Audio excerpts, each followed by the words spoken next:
So welcome everyone. I'm Tammy Shubat. I'm the Director of Partnerships and Public Affairs with Ophea. And I'm so thrilled to have the opportunity to spend some time with you this afternoon on the fourth of a series of learning discussions that we've been having over the course of this summer. So today's session, Shifting the Narrative in Health and Physical Education Towards Action. Before we begin, I'd like to acknowledge the land upon which Ophea's work takes place. So our work takes place on the traditional Indigenous territories all across Ontario. We are grateful for the opportunity to meet and work on these territories and recognize the enduring presence of Indigenous peoples on this land. So this is the last of 4 learning sessions. Perhaps you've joined us for some of the others. I noticed some repeat names in the participants list. So we started about in the middle of August. We'd had a conversation about rethinking social and emotional learning. Then we had a conversation about gender equity, sort of reimagining sex and gender. Then we had a conversation yesterday with Janice Forsyth looking at truth and reconciliation and understanding the relationship with truth and reconciliation in health and physical education. And today we round out all of the sessions in a wonderful discussion about shifting the narrative in H&PE towards action. So to contextualize these sessions for you just a little bit, it is Ophea's 100th anniversary this year. And 100 years ago, the idea of Ophea was born out of a collective feeling of optimism and necessity as the world emerged from a global pandemic. So at the time, that was the Spanish flu pandemic.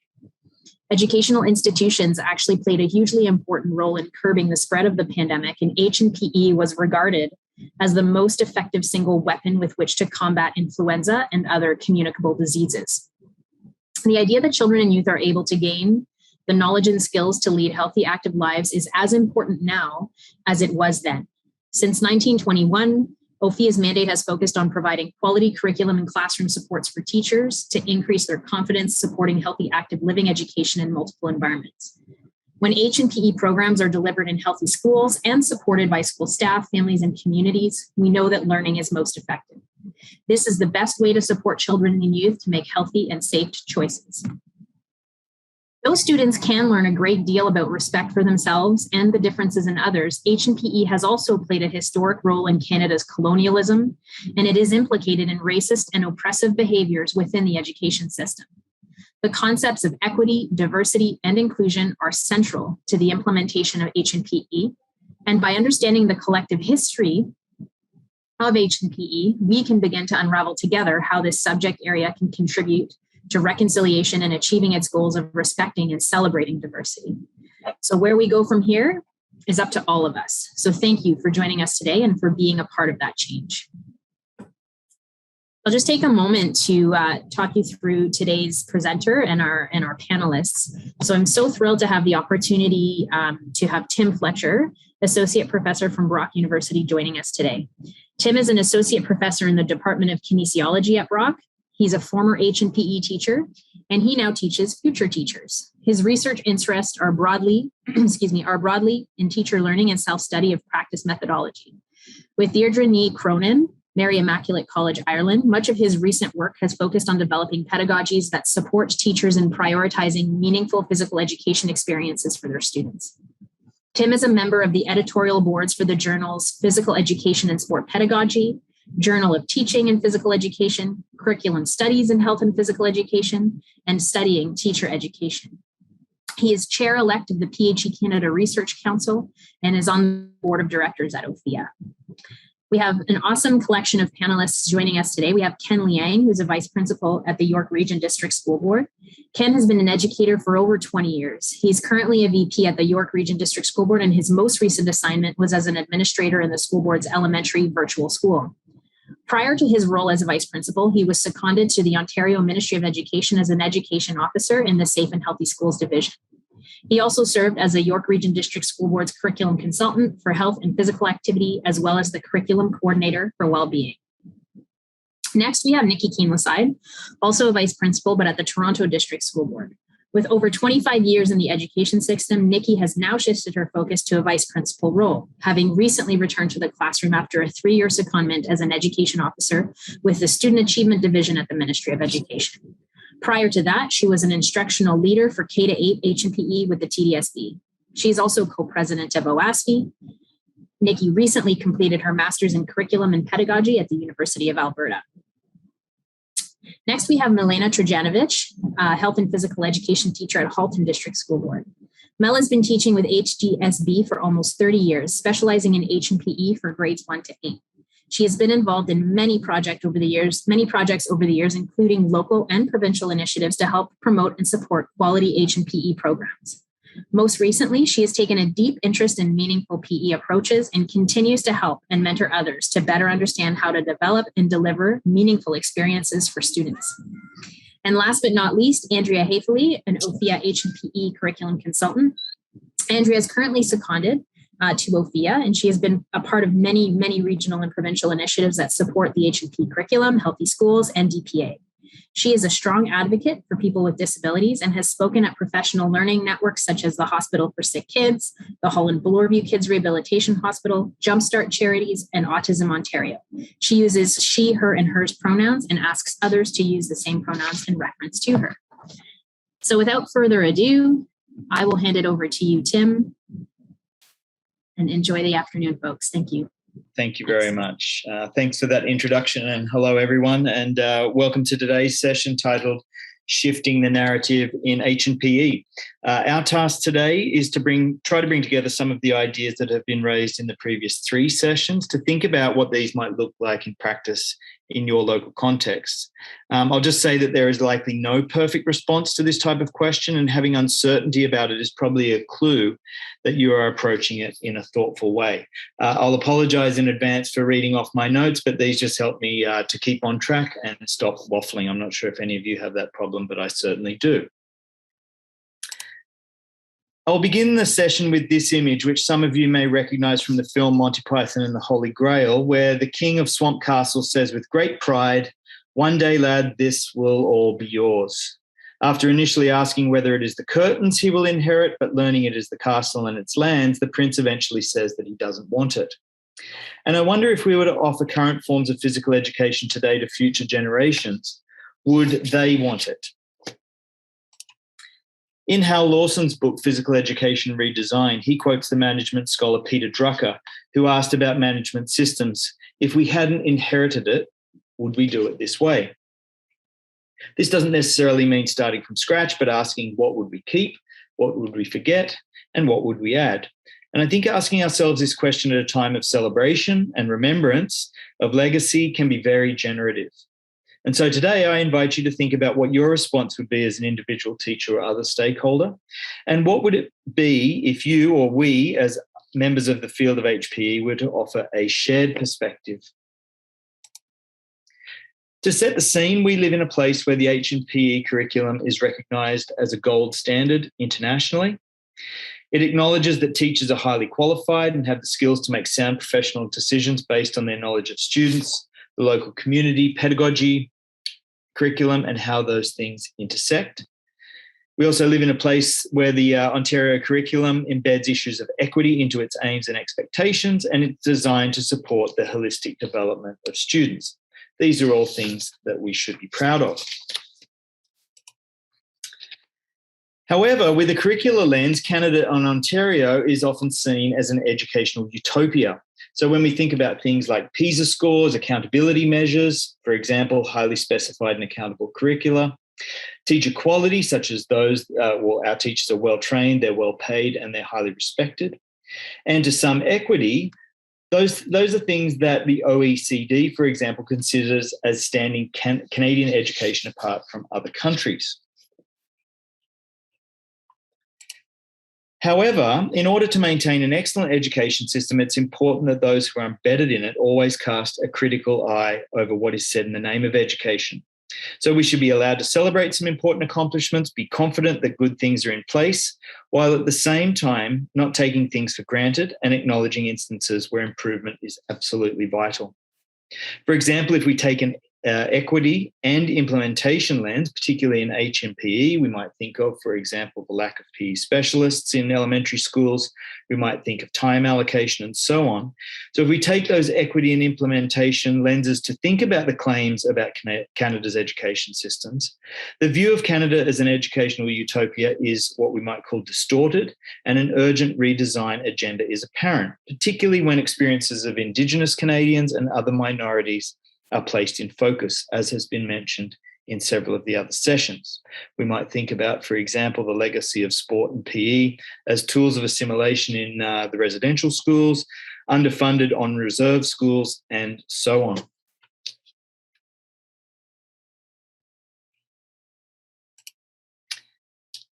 And when we narrow in on H&PE, lenses of equity and implementation are really useful at highlighting what has been or is being done and what could be changed. On the topic of change, despite the potential of H&PE to support learning across domains, several scholars have suggested that H&PE has remained largely unchanged, notwithstanding notable changes at individual schools or even individual school boards. So specifically, for the past 60 years, H&PE has been dominated what has been described as a one-size-fits-all approach, with a focus on a narrow set of sports techniques which are repeated year after year. This dominant approach has led many students to claim that H&PE lacks personal relevance and meaning to them. And these are factors that are crucial if we want to strive for lifelong engagement in physical activity and movement. Moreover, the dominant approach has tended to reflect things that are valued by mostly white, masculine, and ableist perspectives. To sum up, some traditional approaches are ineffective for many young people, particularly when we think about the harm that can be and has been done in the name of H&PE.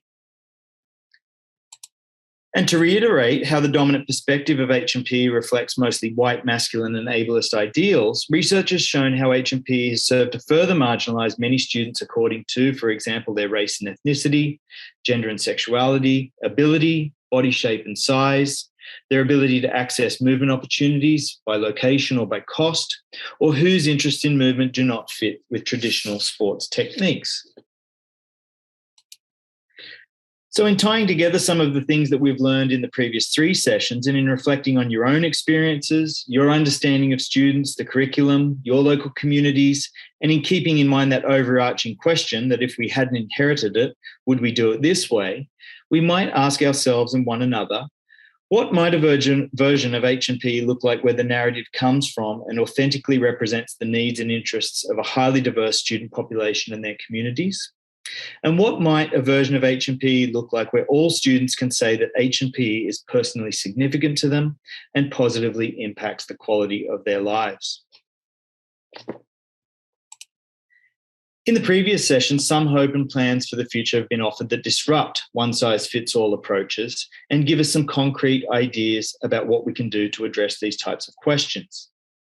Broadly speaking, these questions demand a more democratic or even radical approach to H&PE programming and pedagogy.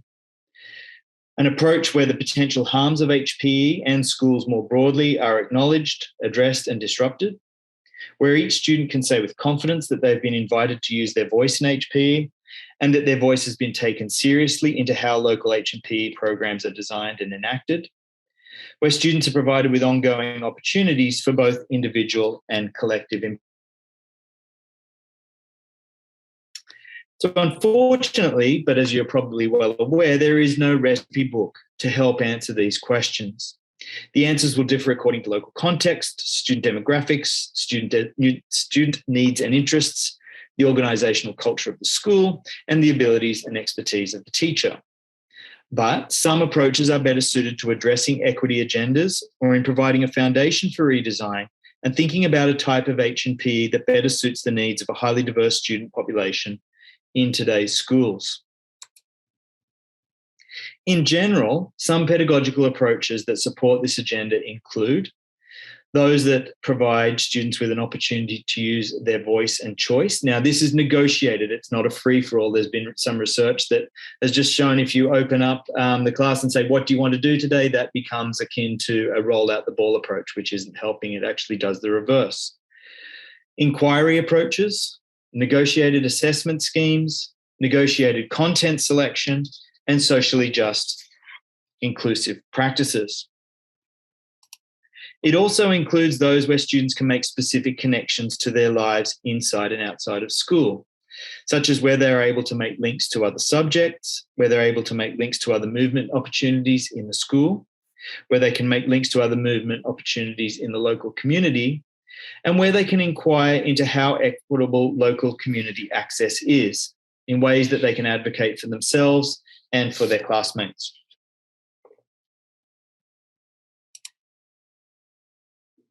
So to become more specific in some of these approaches that reflect this equity agenda, the ones that I have listed here embed within each of them ways that teachers privilege inclusivity and deeply understand the needs and interests of their student, and take those needs and interests into account in that they are the main filter for a teacher's pedagogical decision-making.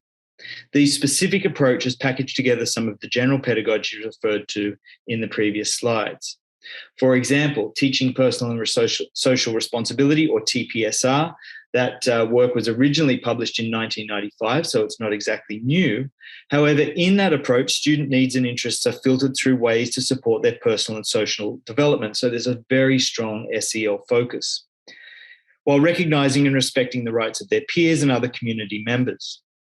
The second one there, activist approach, was initially designed to support adolescent girls in identifying barriers to their physical activity and physical education participation, and how they might work toward breaking down those barriers with the support of teachers. There's a strong emphasis on empowerment and advocacy. This has also been extended into work with students who are living in favelas in Brazil, where they engage with ideas about social class, race and ethnicity to, as I said earlier, advocate for themselves and others. The third one, the practicing model, encourages students to identify and design opportunities that would support their learning based on their personal needs and interests. Within a unit of work, for example, students would select skills or situations or so on that they would like to engage with and feel they would like to practice. This supports student choice, but also empowers students to engage with tasks in rich and deep ways and support their peers in designing tasks collaboratively. Trauma-informed pedagogies recognise the stresses children are facing from a variety of angles and aims to prioritise students' safety and wellness, establish supportive routines and structures, promote a deep and rich sense of belonging in the classroom, and encourage students to use their voice and feel that their voice is listened to and acted upon. There is a big SEL focus with the ability to tie in specific traumatic events, both in the long and short term. Meaningful PE seeks to help students identify and become aware of the ways in which movement positively impacts the quality of their lives, both individually and collectively. Students are encouraged to advocate for themselves and others in terms of seeking opportunities they find personally meaningful, both in school and in the local community, and reflecting on the meaningfulness of their experience. Personal meaningfulness is a key indicator of the likelihood of lifelong participation. Now, taken together, all of these approaches recognise that flexibility is needed in order for teachers to make informed professional judgments about how to adopt and modify them according to the needs of their students, their communities, and what they have access to in their schools. So I'm going to turn over to the panel now and ask, when we think about shifting the narrative in H and PE, what resonates with you in your role, your school community, and or your personal journey? Now, one thing is that I've asked the panelists to not only think about the positives that these approaches offer, but also some words of caution that are grounded in reality. I want them, for example, to challenge any ivory tower thinking that might be present in what I have just described.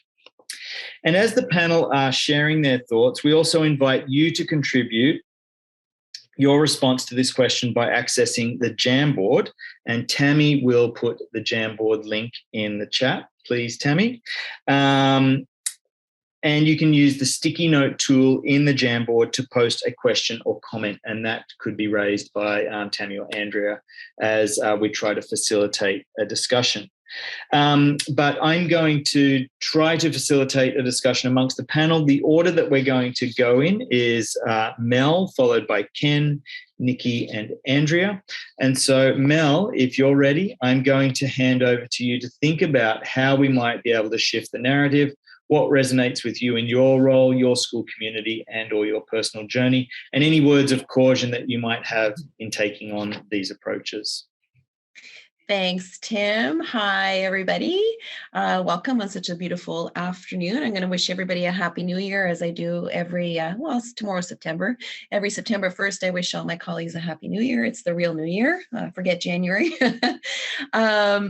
Tim, I'm with you. I have some notes. I don't want to waffle because my waffling is drenched in maple syrup, and we're going to have a hot, sticky mess here if I don't take note of my own notes here. So I'm going to just share a little bit of my story and my journey about what's kind of what I've reflected upon in the last almost 30 years of my career. I was hired to teach as the lead phys ed teacher in a brand new school 6 years ago, I guess 6 years ago now, heading into our 7th year. And I had worked in a school which I had opened as a student teacher for 23 years. And in that role, I had basically implemented, and I was pretty proud of my implementation of a program that had use TGFU approaches and critical thinking and all those things. And I was like, yeah, right, I got this, to support, games and sport. It was long before it was even tabled for curriculum review. And I was like, oh, I got this new role. This is going to be so great. And so fast forward to like 2015, September, when I started at this new school, and my job basically included mentoring other younger students younger teachers. And for about 1,200 students. And when we started, it took us 2 months into the school year. And we looked at each other, my team partners and I, and we're just like, I was actually embarrassed to admit to myself that I didn't know what I was doing. I realized that despite my innovation and all the hard work that I'd done for those 23 years, I had assumptions about kids and teaching phys ed. And I was pretty humbled by what had happened. I was going to make sure I get all my notes in here. But I was also inspired to make things better. So things were eye-opening for me, because I realized that one size definitely does not fit all. And I know Tim alluded to that earlier.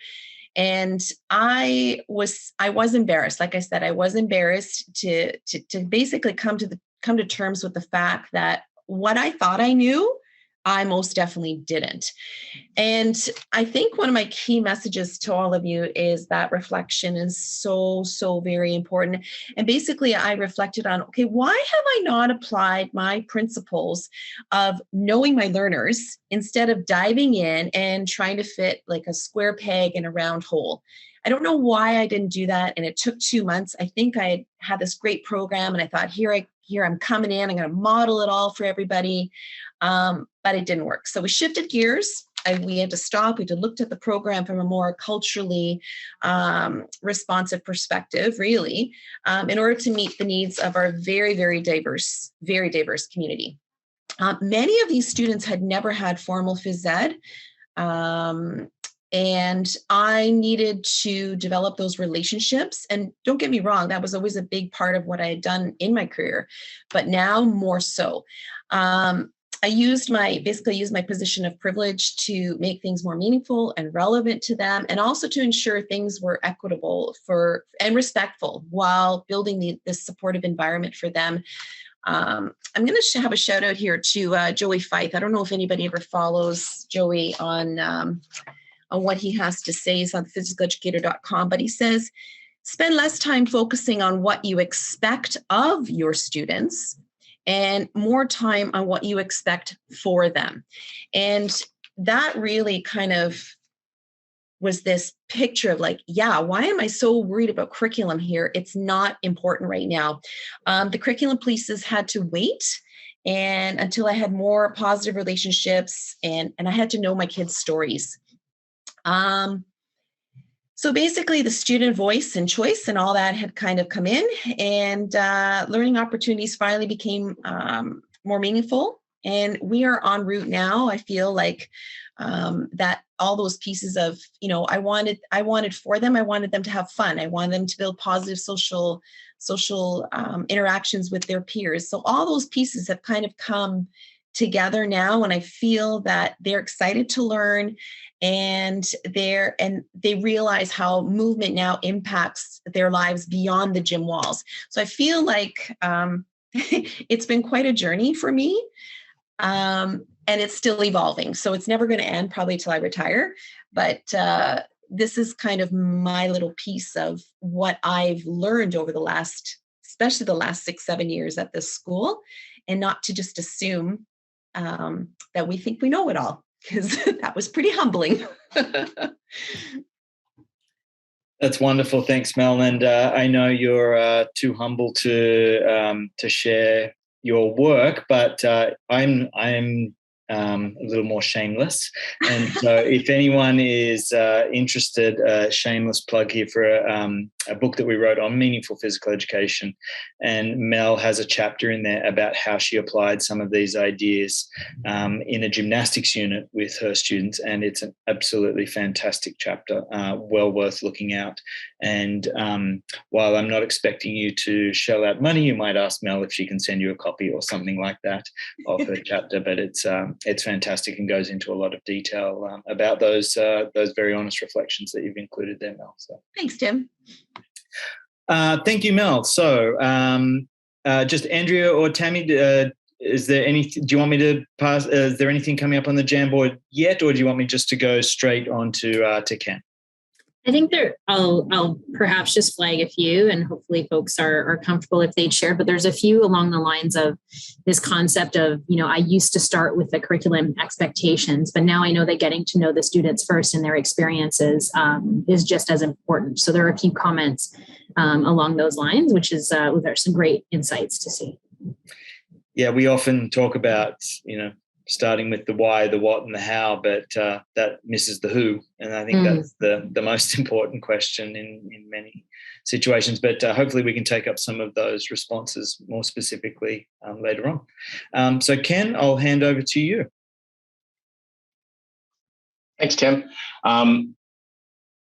Tim just mentioned we often forget the who, so I'm done, because that's pretty much sums up my experiences. It is the who, and it really came about in my experiences last year as a virtual school administrator. So I've only been an administrator for this is my second, going into my third year. But yeah, during my second year, I was moved online into virtual school, and I moved from a school of 500 students total to being responsible for over 1,000 students in a virtual school of 10,000 students. So I had about 60 teachers there, and I know there's a lot of educators here on this call, and what.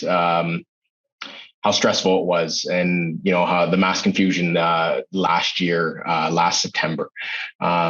So when Ophea asked for me to join as a panelist on talking about meaningful HPE, and I sort of took the approach of meaningful school for what does that look like, and I can draw on the experiences from last year around we really needed to, when the dust settled and we finally got teachers in classes and students in classes on, we needed to build relationships with staff and students and their families. We had lots of students from all over the region, not just from singular neighborhoods, but they were from all across York Region, which is a massive board. And we had teachers from all across the region thrown into a community, and we really needed to ask the teachers and ask them to really get to know their students. So we wanted to model that from an administrator perspective. But before I did that, I had to do some soul searching and some reflection, and understand what my own experiences were with school, not just only HPE, but with school, and understand what my biases were and what my, where I was, what my position brought me. And when I started reflecting about that, then I could open it up to learning about that from the teachers. So what we did was we had to create spaces so we could, build relationships. We often hear we need to build relationships, but then we have to, intentionally try and do that. And virtually, we looked at it as staff weren't able to, make those connections with community. You couldn't open up the door and lean outside and talk to a teaching partner. So we had to build those. So providing opportunities for teachers to come together and meet. We opened up office hours in our virtual school where teachers could drop in to the office and talk to us and ask us questions. Made it feel that they didn't have to send us an email to we had to build relationships so that we could, so that they could ask questions and we could problem solve. And we modeled these approaches, and I think that went a long way in building trust and building relationships. And we hope that then trickled into their classrooms. And we kept on talking about that is, do you know your learner? Do you know your students? Can you tell me about your students before you go to the curriculum and start with the curriculum? Because it was easy to, go to teacher pay teachers and download lesson plans and, those were some saving, kept our head above water. But then, we noticed the teachers really getting to know their students and planning for them. And, that leads to that whole making that curriculum meaningful for those students.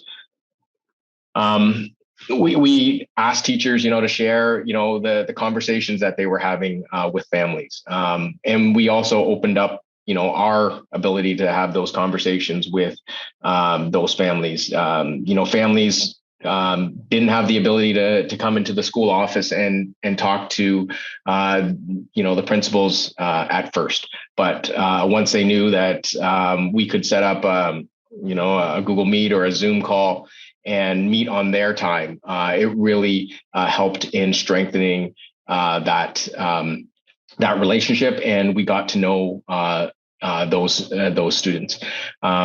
It was a monumental shift that I'm trying to now grasp and build into, now that I'm back in a building, build that into building those relationships and offering opportunities for teachers to get to know their students, and also for myself to get to know the teachers as well, because we need to build that back up. And we have a question for you from Andrea. Yeah. Just remember to unmute. Yeah. It's not really a question. I think what you said spoke really loudly, especially where many educators and boards across Ontario were last year. And it's really nice hearing from an administrator when they give you permission to pause. I think as teachers, sometimes we need to hear that from our administrators so that we don't feel guilty. We don't feel like we need to get XYZ done. And if we don't get it done during our prep time, we got to put in our night hours into it, right? And when we hear, I don't know about anyone else in the room, but for myself, when I hear my own administrator being able to say, hey, you know what, like, it's a tough year, take a break. It's okay if you're not fully planned for this new grade that you just got thrown into or the online platform. Take it day by day. If you need 2 days to reset and to just get to know your learners, take it. And I think it speaks loudly when admins take that time to listen to the staff in the building too. So thank you for mentioning that. Yeah. And thanks for that, Andrea. And it's the same. at different levels. Having open conversations with my superintendent, has gone a long way too. They understand that, and I need to model that for the teachers, so that they can model that for their students. Really, it's a long school year, and we're gonna get there. And and none of us have been through this before. So that's what I keep on saying. It's a whole new ball game. But as long as we go back to understanding our own experiences and understanding where we're coming from, and then listening to our students and their families and understanding where they're coming from, we're all gonna get to the same place. So that was excellent, Ken. Thank you. Really highlights, to me at least, the complexity of working with these ideas. It's as I said earlier, a recipe book is not even on the agenda. There are so many things going on, but in order to create a good classroom culture, often that requires a good school culture, as you've said, and it's so much more than turning up and providing instruction. There's a lot of time and effort required, but the dividends are returned quite often for both the teachers and the students. So thank you for sharing that. Nicki, it's your turn. Thanks so much, Tim, for setting the stage. I always learn so much from you, and for Ken and Mel for sharing. I'm excited to see so many friends here today, people whose names I recognize, who people I've had the privilege of working with.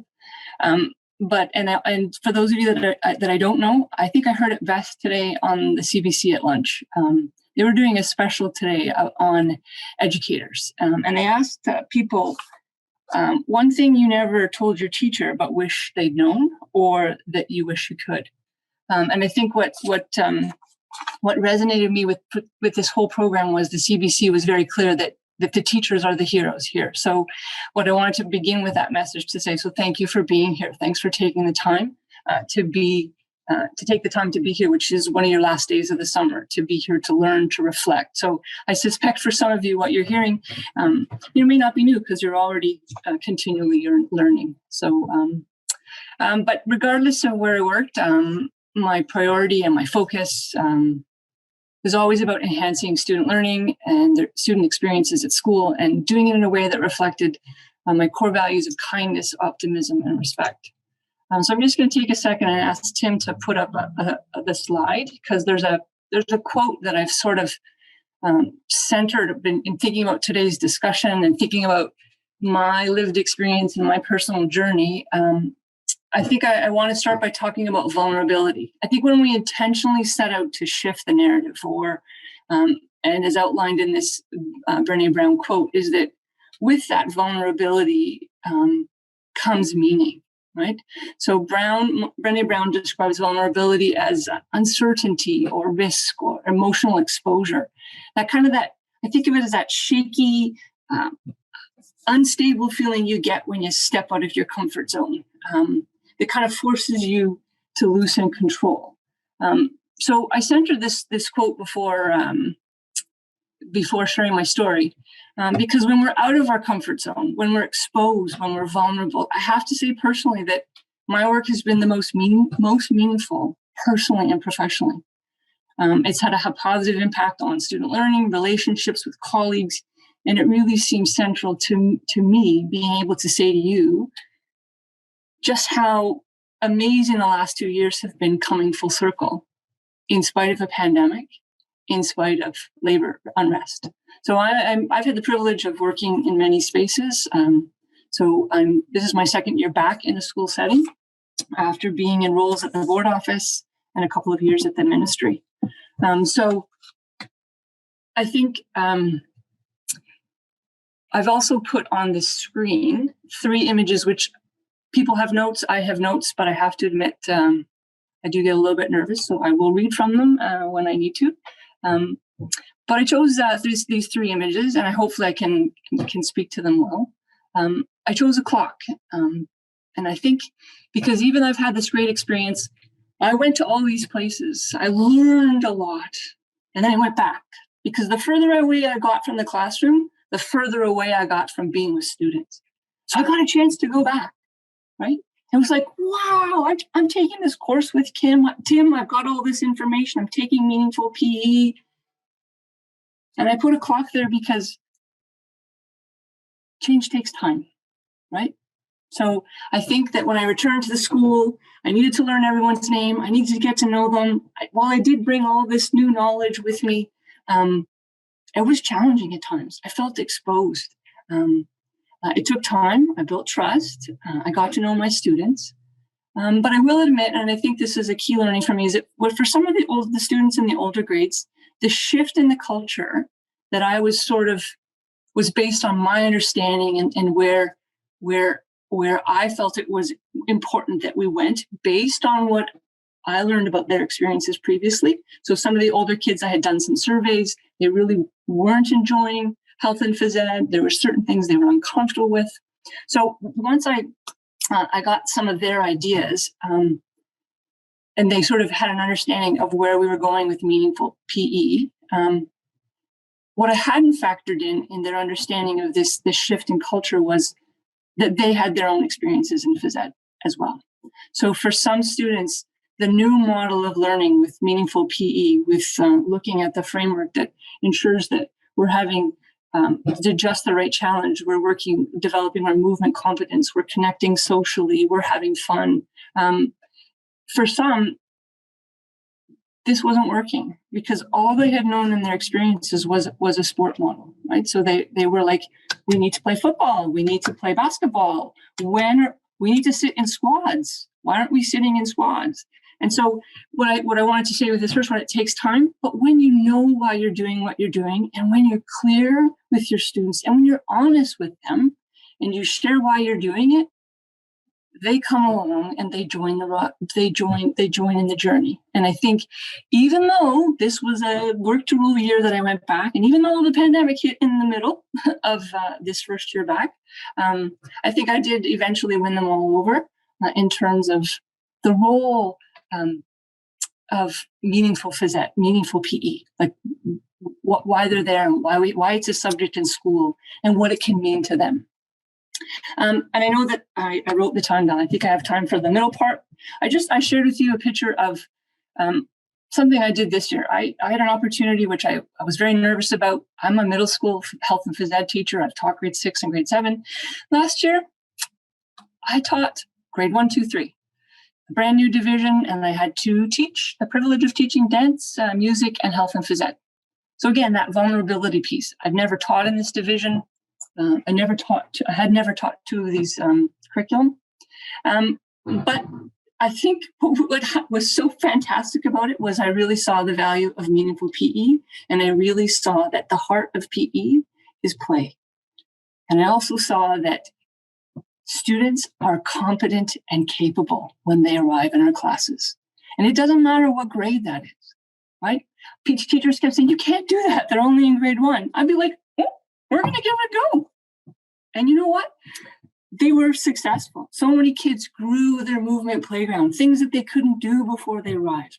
Right? Being able to be able to get along in class. Somebody was like, well, how is so-and-so getting along in class? It's like, everything is fine. We're all good. So I felt that my role was to grow that movement playground and the students I serve. So I worked to support the learning that provided the tools to grow delight. And when class was over, and they were really upset because it was over, because it went by too fast.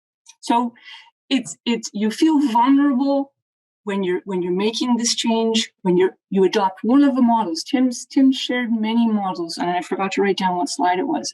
But when you adopt a model, and as long as you go into it knowing your why, it will be very easy. It'll be much easier for you to sort of continue to grow as a professional, and to get the students involved in meaningful learning in your classes.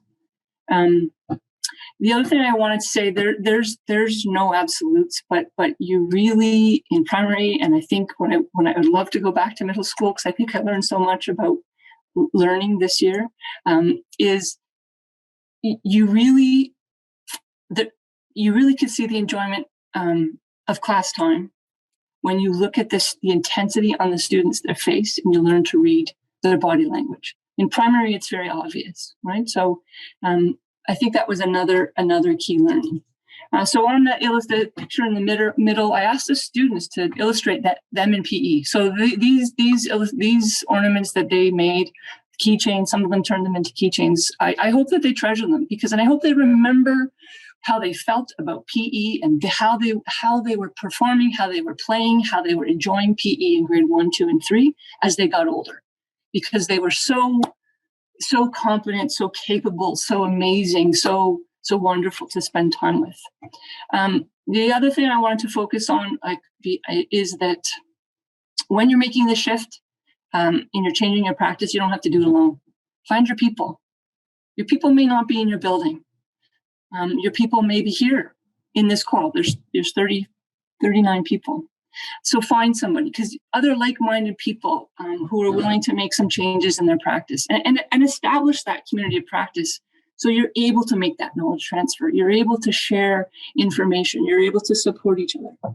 And lastly, I think we need to be kind to ourselves, because you know what, regardless of how you approach this September, you are doing your best.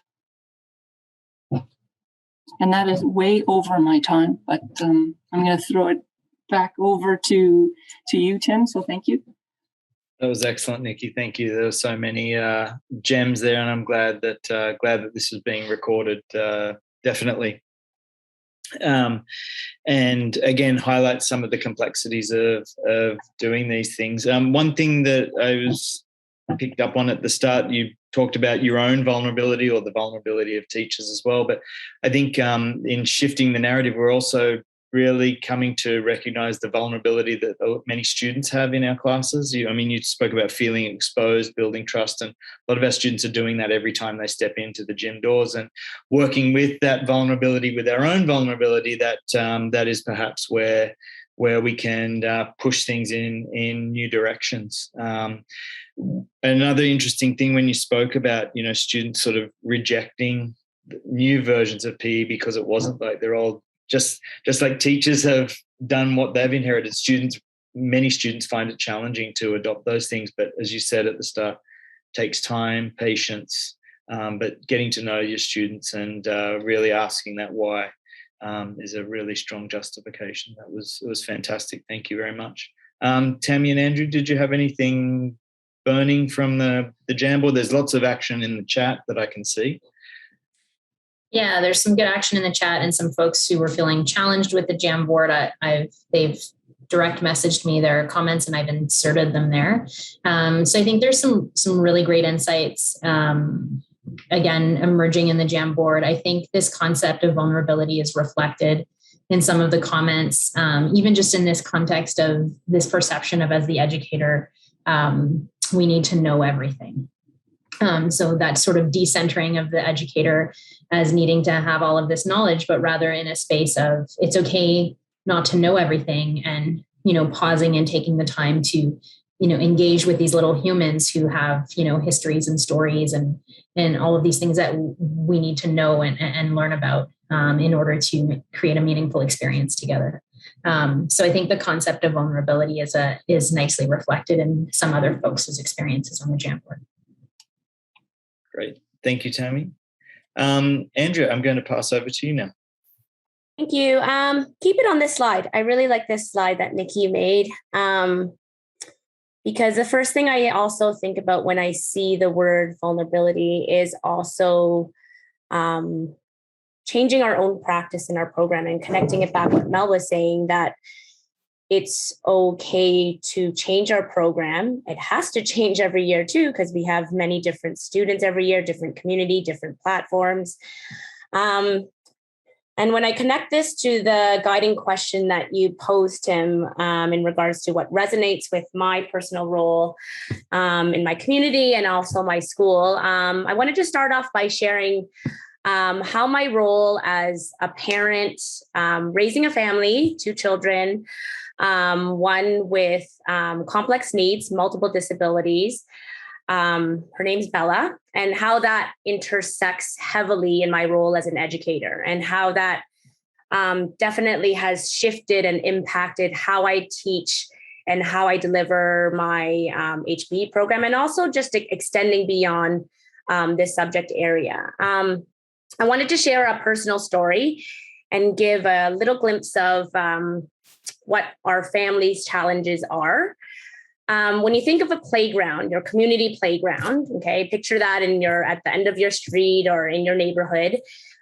This should be a community building place, right? A place where everyone can go to, different ages, families, caregivers, to have fun, to play.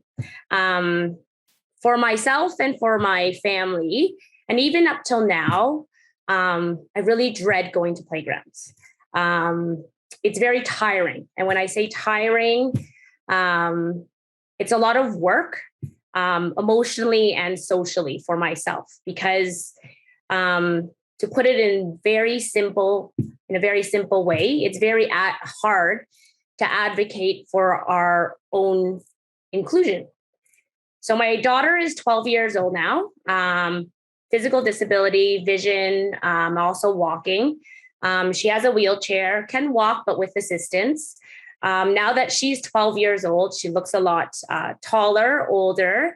The sounds that she makes is very obvious and not typical of peers her age. So when we go to the playground, she looks, sounds, and acts very differently. And it's natural for people to look and to stare.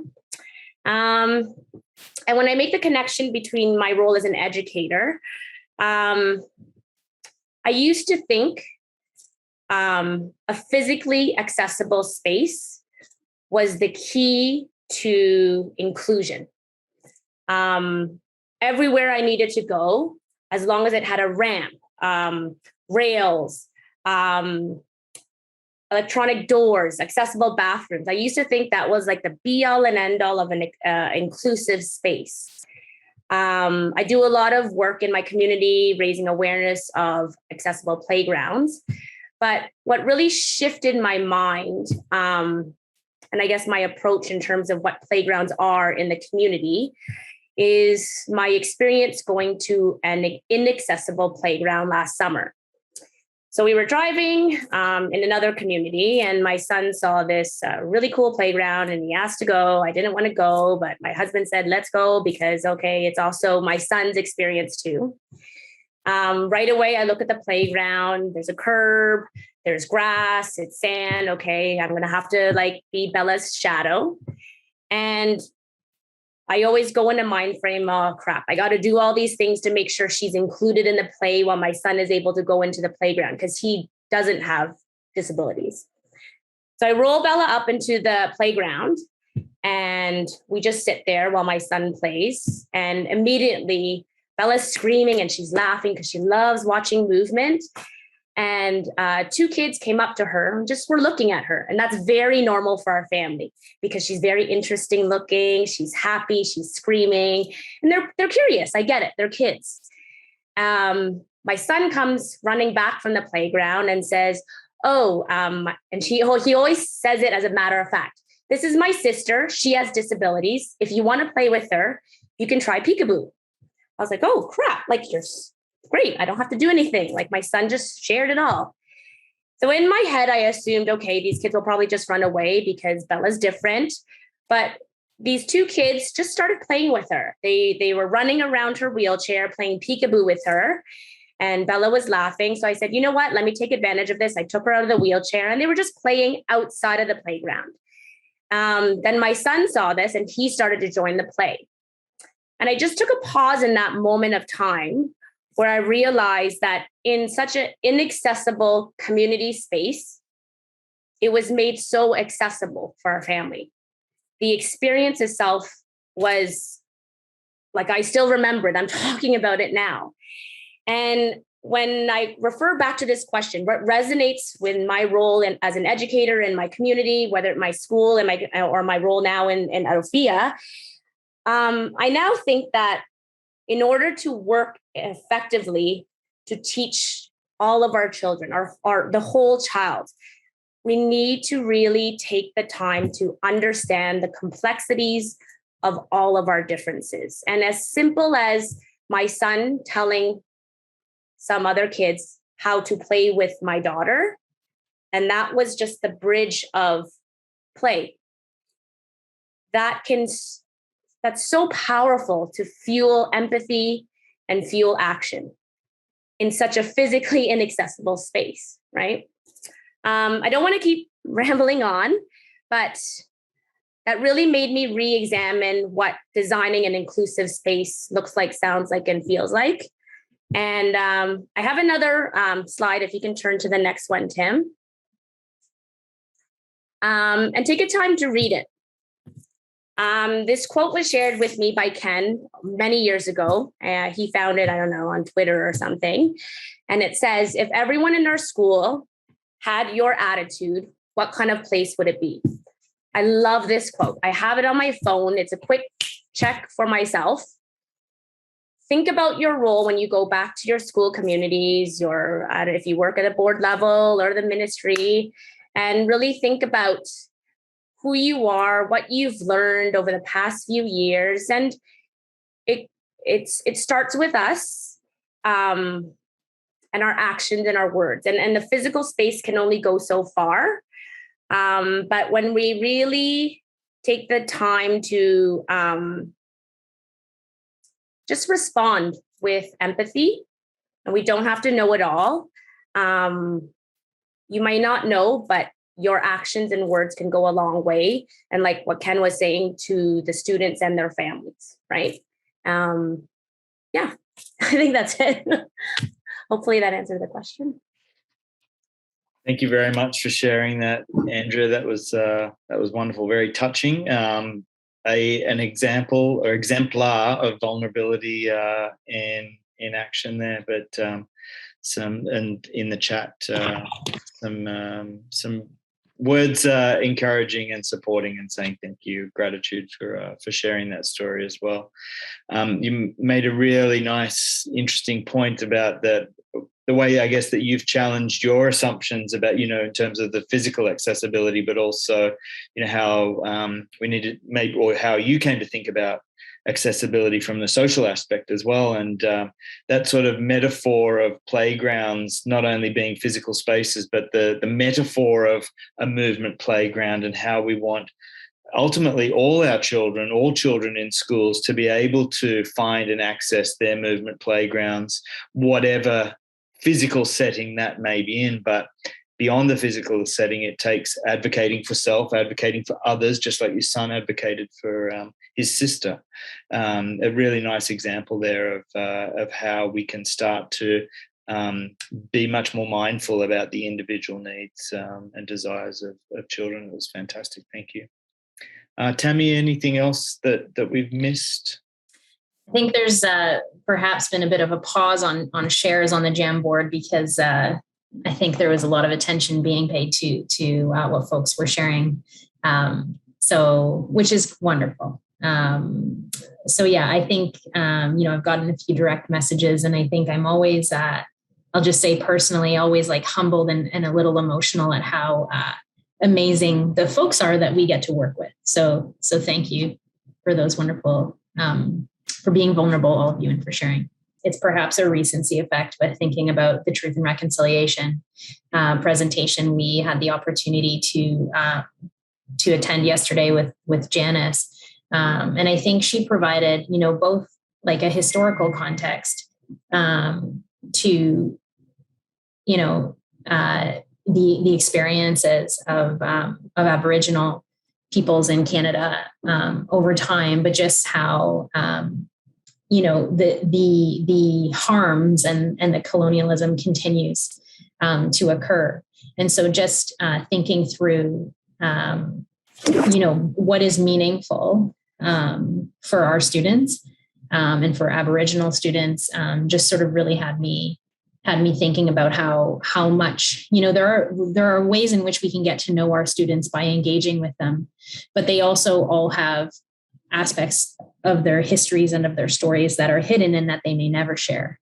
And so I think there's also a caution in that tale, perhaps, around making assumptions about things we may think we know about our students, versus opportunities wherein they may share, where we may go and do some of our own homework as educators, and where we may be able to shift our own discourse and our own practices without necessarily having it be about each individual student. So I think it's just that balance around, yes, knowing your learners, but also making space for what may be unseen or unshared.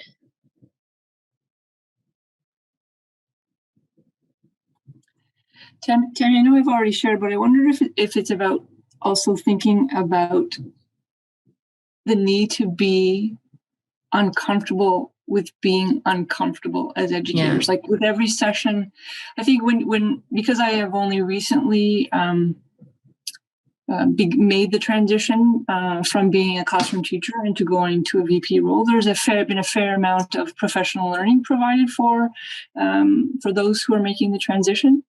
And I think in this, at this time, as educators, I think it's really important that we do sort of be more comfortable with being uncomfortable. Like everything shouldn't be,